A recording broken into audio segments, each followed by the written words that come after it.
So how can the gospel of Ketebul be able to create or inspire others to be their own Ketebuls wherever? Because I mean, as these things are happening, as many people are trying to push the government to be able to provide infrastructure and enabling environment policies, what particular forceful cultural movement or artistic movement needs to be infused as part of this? I'm push you back down. They should put the right people in the right place. Yet they have to put the right people, I mean, when it comes to culture, so that they know what to push. I mean, for example, when there are functions happening around here, bring the proper musicians, give them a chance. So you recognize them. So you're actually talking about what in other terms some people call gatekeepers. Because when you see people performing during a national function, somebody must have decided who ends up on the stage. Exactly. And that somebody must be sensitized and must be somebody who knows that particular area very well, so that by the time it is offered on podium, we see the richness and the diversity of Kenya and the best of talents. Exactly. Yeah. So even the heads of cultural institutions that operate under the government umbrella. Yes, I mean, if you're appointed by virtue of connections, because you know some people, then things might go wrong. But if you are hired because of your passion for what should go on there, then things will be different. When President Obama went to Cuba, did you follow it? Did you see the kind of music that actually welcomed him? Cuban music, of course. I don't need to say anymore when it came to Kenya. Then again, you see, I think again, I believe you're also pushing something down to the individual, which I think is very, very true. Like, what is that individual doing themselves? You know, they've never stopped struggling. I mean, we've seen there's a percentage of musicians today who are doing very well. I mean, they live off their trade and so on. But there are those ones who are struggling. So the thing is that just by that struggle, the passion that they still want to continue doing, it keeps music in this country afloat, whatever style, whatever from whatever region, it keeps it afloat. That in itself, that energy that individual has got to walk up and down trying to make a breakthrough is good enough. So I mean, that's actually besides having proper infrastructure in place. And as you prefer, with the government out of it. But if that person had a lot more resources, that's why the government creeps back here, and, by just enabling some things. This guy needs to eat. And then, I mean, you need a full stomach to go on stage. Or in the recording studio. But you see, I mean, personally, I know so many hungry, let me call them hungry, artists in this country. But they've never given up hope, because there's nothing else that they can do. But however, in a country such as this one, or this economic society that we have here, you find them actually having to do some other odd jobs. To be able to survive. We know there's a musician that we know who's been a night guard, The others, there's a very brilliant musician that we listen to every week somewhere playing live in this country, in Nairobi that is, but he's a printer. So, I mean, but then this also occurs in many other areas of working in this country.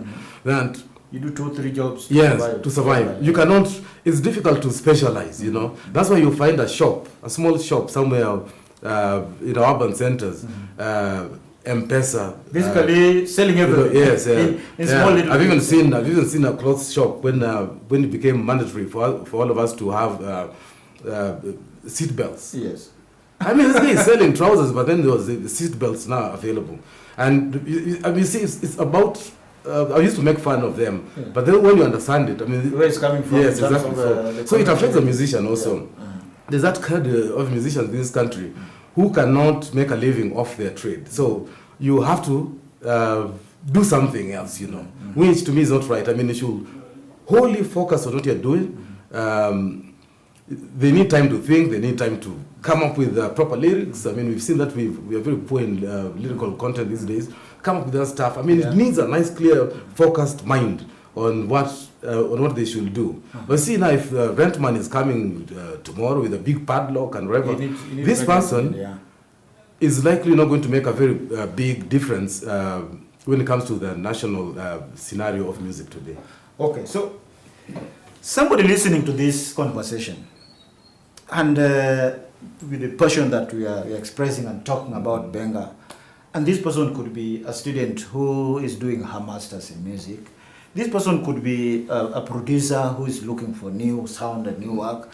This is probably somebody who is a collector, would want to be able to collect this so-called passionate, big-time musical practice called Benga. If somebody was listening and watching this particular conversation, I would want even to find possible hints. What would you give out there so that somebody can actually find a window into the world of Benga, however much underground, however much weak, however much scattered it might be? Whether you're looking for an artist, whether I'm looking for possibilities of 2, 3, 4 places that I can actually go and sit down and listen to Benga, whether I'm looking for works like what you've done, somebody would want to find a takeaway out of this conversation that actually, that sounds interesting. I need to get in. What would you tell such a person? I mean, they could be coming from diverse interest backgrounds. Could be a scholar, could be just a collector of music, could be somebody interested in the music of Kenya and this particular region, could be a Zambian or could be a Zimbabwean who suddenly find out, so that is the source of this big thing that you are having at home. Exactly so. Yes. Because I hope we don't sound discouraging, because that's not our mission. Our mission is actually to breathe a lot of hope and see plenty of change. Yes. So for anybody, I mean, I agree with you totally. Yeah. I mean, through like what we're discussing right here, and through the products of exactly, so Ketebul and its efforts, we want to see somebody carry away something, as you say. Yes. I mean, really, I mean, there has to be something like that. The reason why we are doing this stuff is for that something, for that briefcase to be available. Many briefcases for somebody to come into this conversation and benefit from it and carry away something. But obviously, I think your question is, what are they carrying away and how and so on. Yes. Yeah. You see, probably there are various things really, because again, we've done so much, but there's just so much that we can do. Yes. I mean, there's no way we can. We've traversed this country, at various levels with the partners here and there. Doing research research and actually identified musicians in urban areas, rural urban areas, as far north as Turkana, and brought them to Nairobi, recorded them, done all these things. But anyway, I mean, you see, there's one thing about me. Rather, my opinion will be, when you instill hope into a young mind, you know. So, I mean, to me, that's one of the things that they package into their briefcase and walk away with, without our having to, I mean, go and tell them that we've got $5,000 to help you do a specific project or whatever, launch yourself into the industry and so on. We want them to think, I mean, make decisions for themselves and so on. That, okay, fine, with that kind of encouragement, what can I do? There's so much that they can do by just being given the correct fruit and so on, Tabu, I think you can add on that. Yeah, I mean, just to add to that, I mean, they can also start by actually read this book objectively. Yes. Because it covers a lot from 1946 to current. So they need to know who are these musicians. They should actually do their own research. Discover them in their own rights, and Yes. read them and listen to who Fudikonde was, who was Gabriel Omolo, who was Daudi Kabaka. In fact, John Zenze is still alive. Talk to them, and we should have that redefine ourselves, our culture, because if we don't have a proper identity, we cannot really compete out there. Somebody would want to get his or her hands on Benga music, and probably there could be a place that you could be able to mention, or places that could be able to mention that you walk in there, you definitely get something that is reliably Benga. Could be a supermarket, could be shops, or individuals that you can actually walk into their performances. What I would say to that, mostly when we think about entertainment in Kenya, Yes. we always think of west of Tom Mboya. meaning the upper side of the market, exactly. The upmarket, the leafy side of town. If you really want to listen to Benga, I'm not going to mention any clubs. I don't want to do PR for any club. Just go east of Tomboya. You will listen to a lot and find clubs. You Just walk in find clubs and discover, explore your own. Explore your own. I'm not going to mention any club. But then it's not a 2-hour performance. A concert. 2 hours. Somebody has been paid big by some corporate entity somewhere. Then you appear to do playback. I mean, I'm not okay. Playback for 1 hour or two. These guys will give you live music from 6 p.m. to early tomorrow morning. Played real time. Yes. But they also I think you importantly also ask where these products besides live music. Because obviously Benga music does not have that huge presence in terms of the internet. Though they are there. But I mean today, as you understand very well, that today anything that you produce must end up there. And also even if it's stuff from many years ago, guys are actually putting stuff uploading stuff on YouTube without probably your knowledge and so on. Maybe as an older musician, it's there these days. Like it's been committed to the world despite copyright laws. Now. Obviously, that's an area that has to be worked on by production houses, by people who are benefactors of Benga. They want to prop it up. That must be worked on. Also about music sales. Obviously, we know today that music sales is a totally different thing from what it was a long time ago, and we cannot lay blame on anybody. It happens that way. So even when we come back to our hip hop artists, they're not really making that money from sales. Right? From sales, it's not more the live performances. Yes, live performances, just like the other more traditional musicians. It's today it has to be even in the USA, by the way. Though those sales there are still very, they believe so much on collecting. They pay. But here, we believe so much in just downloading stuff for free. So if I come up with an album of say 6 songs, and I upload one for free, then tell guys, buy the other 5 tracks. That will not occur. They just go for that first one, then that's it. But in the USA, indeed the West today, guys will buy the whole thing. So sales there are still something, but they have also been affected over the years. That's why no musician will come and beat Michael Jackson's over 70 million sales, that kind of thing. That is no longer possible because now we don't have those units of vinyl, cassettes, CDs, and so on.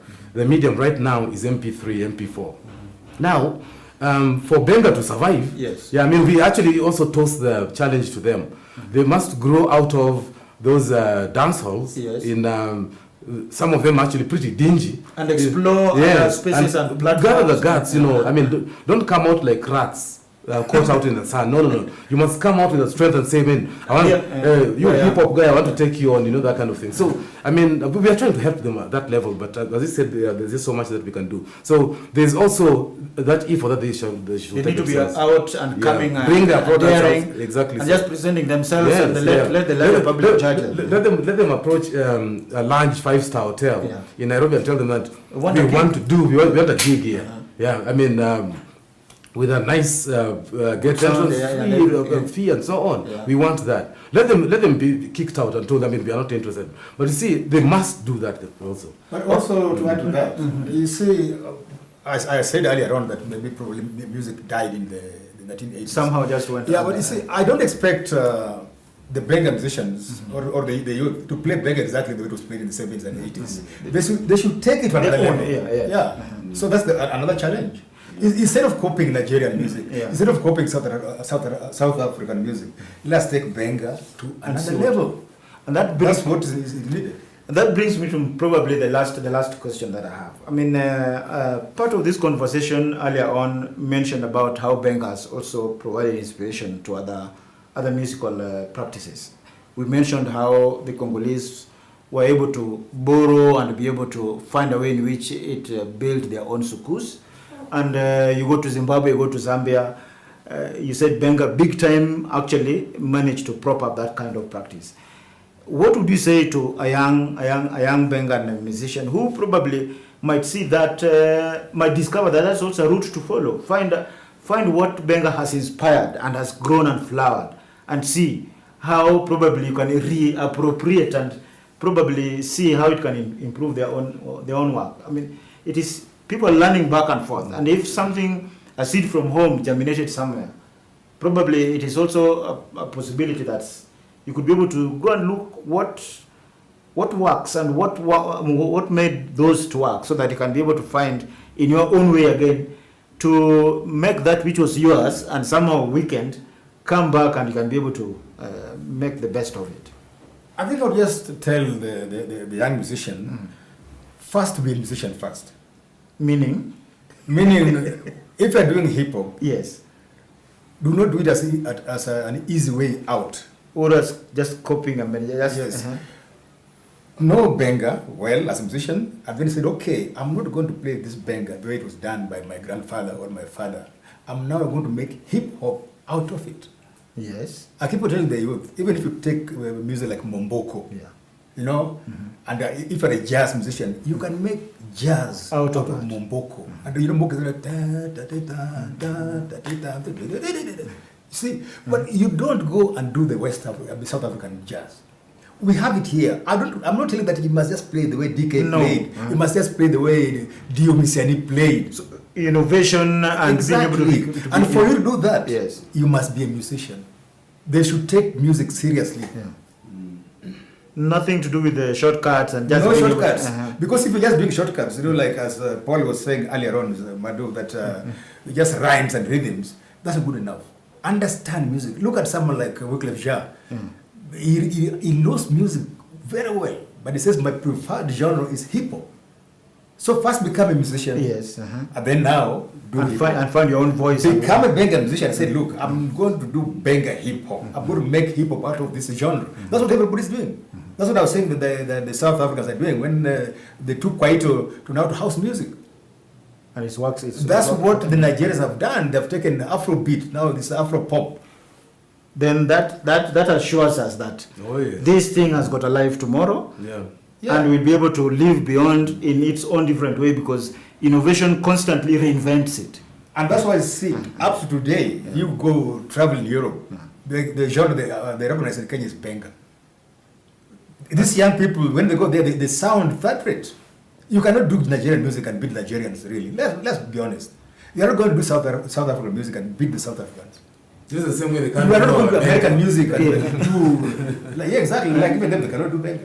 They love it. So our youth just have to know that what is ours, what is so-called ethnic or whatever, can also be funky. Let's make it funky. So in other words, what we are coming out with here is that, okay, you have to basically recognize what is yours, and within that, find a way of innovating and constantly reinventing it, so that you can be able to present yourself uniquely. Well said. You must stand on something first. Then build anything else. I mean, you don't build those things by floating above ground, you know. And with that, we come to the end of the conversation. I'm very thankful. I hope this will be able to ignite other possible spaces of conversing about this, even if it in terms of presentation of the music, whether it is in forums, whether it is in institutions where people try to find different ways and means of presenting these cultural expressions, so that it is possible for that young person out there who probably surprised, did not know that this is theirs and this is their heritage, can be able to pick it up to the next level. Thank you very much. Thanks a lot, Ben. Thanks. Yeah, welcome.